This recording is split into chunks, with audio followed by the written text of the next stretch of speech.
नमस्कार, मैं शंभुनाथ शुक्ल। आप सबका हमारे इस YouTube चैनल झाड़ेरो कलेक्टरगंज में स्वागत है। आज मैं कुछ झाड़ेरो कलेक्टरगंज पे ही बोलता हूं। जब मैंने इस चैनल की शुरुआत करी थी तब आपको एक किस्सा बताया था झाड़ेरो कलेक्टरगंज में के बारे में, आपको शायद याद हो। लेकिन ये तो सब किस्सा गोई है, चलती रहती है। कानपुर एक बड़ा मस्त शहर है। अभी आप लोगों ने देखा होगा कि दुनिया में जिन 11 देशों शहरों का सर्वे किया गया, सबसे ज्यादा सुखी लोग कहाँ हैं, कुछ देशों का सर्वे किया गया, उसमें 11वें नंबर पे कानपुर है। ये कितनी विचित्र बात है कि जिस शहर में धूल हो, जिस शहर में कारखानों से धुआं निकलता हो, उस शहर के लोग बड़े खुश हैं। और औसत आयु भी ज्यादा है, 70 साल है कानपुर में औसत आयु, महत्वपूर्ण है। शायद इसकी एक वजह यही है कि कानपुर की जो मस्ती है। ठीक है, झाड़ेरो कलेक्टरगंज हो गया, हटिया खुली बजाजा बंद, झाड़ेरो कलेक्टरगंज। तो इसी से जुड़ा एक और किस्सा है कि झाड़ेरो कलेक्टरगंज नाम कैसे पड़ा। 1803 में कानपुर जिला बना। अंग्रेजों ने क्या कलेक्टर बैठने लगा और 1878 में कानपुर में पुणे के पेशवा बाजीराव पेशवा द्वितीय को वहां से पुणे से निर्वासित करके कानपुर के ही पास, कानपुर शहर से बमुश्किल 15 किलोमीटर दूरी पे बिठूर की जमींदारी दी गई। बिठूर में जाके बिठा दिया गया और बिठूर के जो पहले जमींदार थे उनके हिस्से की 120 गांव काट करके बाजीराव पेशवा के साथ अटैच कर दिए गए और साथ ही उनको 8 लाख रुपए सालाना की, 8 लाख आज की बात नहीं कह रहे, 1818 में 8 लाख रुपए सालाना की अंग्रेजों ने वजीफा नियुक्त किया कि अब तुम जाओगे नहीं, यहां से यहीं रहोगे। तो उनके साथ उनकी बहुत सारी फौजें भी आई थी। तो एक तरफ मराठा, यानी एक तरफ जो बिल्कुल अंग्रेजों के घोर शब्द, एक तरफ कंपनी का राज, यानी ईस्ट इंडिया कंपनी की कानपुर में तोपखाना था। तो दो एक अजीब से कोने थे, एक कोने में अंग्रेज बैठे थे, एक कोने में बाजीराव पेशवा। अब शत्रु कितना भी दोस्त बन जाए, आपके शरण में आए, लेकिन शत्रुता का भाव तो रखेगा ही। क्या बाजीराव पेशवा को ये एक सालता तो होगा कि इन्हीं लोगों ने हमारे हाथ से हिंदुस्तान की सत्ता ली है।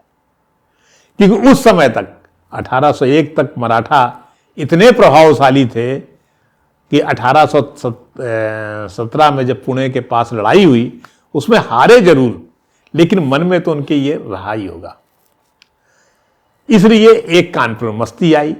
पर क्योंकि दोनों तरफ के जब पता लगा इससे दोस्ती हो गई, दुश्मनी हो गई, तो उधर चले गए, उधर से दुश्मनी हो गई तो इधर आ गए, ऐसा भी होता रहा।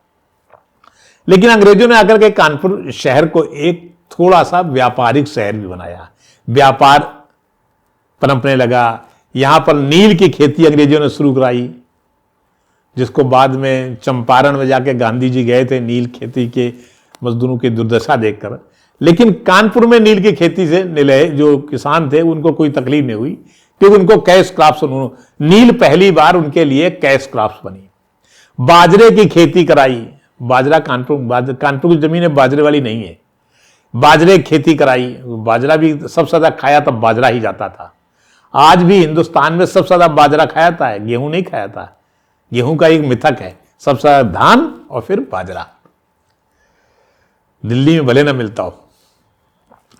तीसरा, उन्होंने कपास की खेती कराई, क्योंकि सूती मिलें खड़ी हो रही थी तो कपास चाहिए था मिलों के लिए, कपड़ा बनाने के लिए कपास चाहिए था। तो कपास की खेती शुरू कराई, जिनसे धागा बनता था। पावर लूम लगे, बड़े बड़ी इंडस्ट्री खड़ी हुई। तो जब एक व्यापार पनपता है तो उसके साथ साथ कुछ लोग कानपुर में व्यापारी भी एक घुमक्कड़ कौम है, कहीं जम के नहीं बैठती। उसे जहां व्यापार दिखता है, चूंकि पहले राजे रजवाड़े थे, ये राजा हार गया, दूसरा राजा आ गया। अंग्रेजों ने चूंकि भारत को एक राष्ट्र का स्वरूप दिया, एक बड़े देश का एक कोने से दूसरे कोने तक जोड़ा तो अंग्रेजों के समय व्यापार भी पनपा।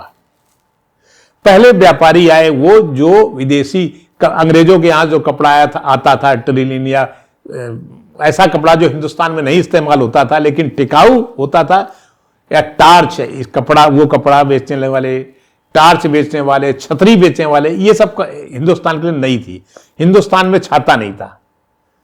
वो अम्ब्रेला जो है वो इंग्लैंड से आया, क्योंकि इंग्लैंड में बारिश का कोई भरोसा नहीं है। हिंदुस्तान में तो बारिश का भरोसा था कि 4 महीने होगी तो उनका ठीक है, वो चौमासा कहीं काट लो बाकी छोड़ो। चौमासे में भारत का किसान कुछ करता नहीं था, घर में बैठा हुआ अपना आला गा रहे। लेकिन जो कि शहर पनपे तो छतरी भी आए, तो इसका व्यापार करने के लिए अब इतने अंग्रेज तो आए नहीं थे कि वही व्यापार करते, कुछ देसी व्यापारी लगे। तो सबसे पहले जो अंग्रेजों के समय व्यापार करने के लिए आए, या जो कौमें मुगलों के समय भी व्यापार करने के लिए आगे आती थी, वो ज्यादातर पंजाब यानी पश्चिमी की तरफ के, भारत के पश्चिमी कोने से पंजाब के लोग आए थे। पंजाबी खत्री व्यापारी कम्युनिटी है। पंजाबी खत्री कानपुर में आगे बसे और वो विदेशी वस्त्रों का भी बेचते थे। टार्च, छतरी, ऐसी चीजें जो तब भारत के नई थी वो बेचने लगे। उनका व्यापार पनपा और वो काफी बड़े बड़े सेठ हुए। कश्मीरी पंडित आए, ये व्यापार में नहीं थे लेकिन ये वकील बने, बड़े बड़े शिक्षाविद बने, डॉक्टर बने। बंगाली आए, बंगाली लोग यहाँ किरानी यानी लिखा पढ़ी का काम करते थे, बाबू लोग थे। इस तरह के विभिन्न कौमें कानपुर में आई। लेकिन जो असली प्रतिद्वंदिता शुरू हुई जब कपास आई और देश में सूती मिलें लगी, सूती मिलों के लिए उनका कपड़ा बनने लगा, कुछ इंडस्ट्री यहाँ के लगी और साथ में उनकी बोली लगने लगी, है ना, जो माल आए। तो राजस्थान के मारवाड़ इलाके के व्यापारी आए। तो कानपुर में पहली मंडी एक अंग्रेज कलेक्टर था हालसी, उससे मंडी बनवाई जिसका नाम उसी के नाम, मतलब कलेक्टर के नाम पे, कलेक्टर नहीं थी वो, चूंकि कानपुर कलेक्टर था जिसे रेवेन्यू प्रमुख जो अब डीएम भी कहलाता है, तो उसने कलेक्टरगंज मैदान में मंडी लगवाई। आज भी उसे कलेक्टरगंज मैदान मंडी कहते हैं, कलेक्टरगंज मैदान आज भी है। उस मंडी में जिले के किसान और आसपास के जिलों के किसान बैलगाड़ियों में अपना माल लेके आते थे। माल क्या, नील है, खासतौर पे बाजरा और कपास, कपास भी वहां रुकता नहीं था, लेकिन फिर बाकी अनाज भी आने लगे। तो उस चूंकि बहुत ज्यादा अनाज था, बैलगाड़ियों से अनाज गिरता भी था, तो उसकी सफाई के लिए, कलेक्टरगंज के मैदान की सफाई के लिए भी कुछ ठेका भी किसी को देना था। तो जो सिंघानिया परिवार है, जिसे आज जेके ग्रुप के नाम से लोग जानते हैं, ये राजस्थान के सिंघान नाम के गांव से आके बसा था। फरखावाद में व्यापार कर रहा था। फरखावाद में अंग्रेजों के आने के पहले फरखावाद खुद एक बड़ा व्यापारिक शहर था और वो अवध के नवाबों और अफगान जो वहां के लोकल सैयद शासक थे, यानी मुगलों का जो अंतकाल चल रहा था, अवध और मुगलों के बीच में भी लड़ाई चल रही थी, ऐसे समय कुछ अफगानी लोग आए और उन लोगों ने धीरे धीरे उस फरखावाद के इलाके पे कब्जा कर लिया और वहां राज करने लगे। तो उस व्यापार समय फरखावाद में काफी व्यापार पनपा, खासतौर पे कपड़ों की रंगाई का, छपाई का, तमाम सारे काम होने लगे। तो जो मारवाड़ी व्यापारी आए वो इन अफगान जो शासक थे उनके यहाँ उस शहर में आए, यानी फरखावाद में आए। उसमें जेके ग्रुप के लोग भी आए थे, यानी सिंघानिया परिवार भी आया था जो सिंघान गांव से आया था। तब ये छोटे मोटे व्यापार करते होंगे। जब कानपुर में कलेक्टरगंज मंडी का, जो कि फरखावाद और कानपुर के बीच दूरी महज 150 किलोमीटर की है, कलेक्टरगंज मंडी का ठेका उठा तो इन्हीं सिंघान गांव से आए लाला कमलापत सिंघानिया ने उसका ठेका ले लिया। अब नए चूंकि ठेकेदार हो गए और उस जो अनाज गिरता था मंडी में उसको उठा के बेचने में, साफ करा के इतना पैसा कमाया कि वो बहुत बड़े इंडस्ट्रीज हो गए। और कानपुर के पहले इंडस्ट्रीज कहना चाहिए जो देसी उद्योगपति थे वो लाला कमलापत सिंघानिया थे। जुग्गी लाल कमलापत कहलाए। लाला जुग्गी लाल उनके पिता, कमलापत उनके बेटे, फिर और उनके परिवार बढ़ा। आज वो बहुत बड़ा कानपुर, उनके बेटे थे सर पदमपत सिंघानिया, सर हरिशंकर सिंघानिया, कई परिवार में बट गया। लेकिन सबसे ज्यादा उनका फोकस जो रहा कानपुर रहा। तो चूंकि वो कलेक्टरगंज की मंडी से ये उसके साफ सफाई का ठेका लिए हुए थे, उसके जो गिरता था अनाज उसको गिरने का ठेका लिए हुए थे। तो जब ये संपन्न हुए और उधर पुराने व्यापारी जो खत्री व्यापारी थे वो कमजोर पड़े, तो इन्होंने मजाक में, खत्री व्यापारी ने मजाक में इन ठेकेदारों को कहा, अच्छा झाड़े रहो कलेक्टरगंज। मारवाड़ी व्यापारी चूंकि हटिया में ज्यादा केंद्रित थे और जो खत्री व्यापारी थे वो बजाज कपड़े काम करते थे, कपड़े का काम करने वाले को, कपड़े बेचने वाले को बजाज बोलते हैं, बजाजा कहलाता था इलाका।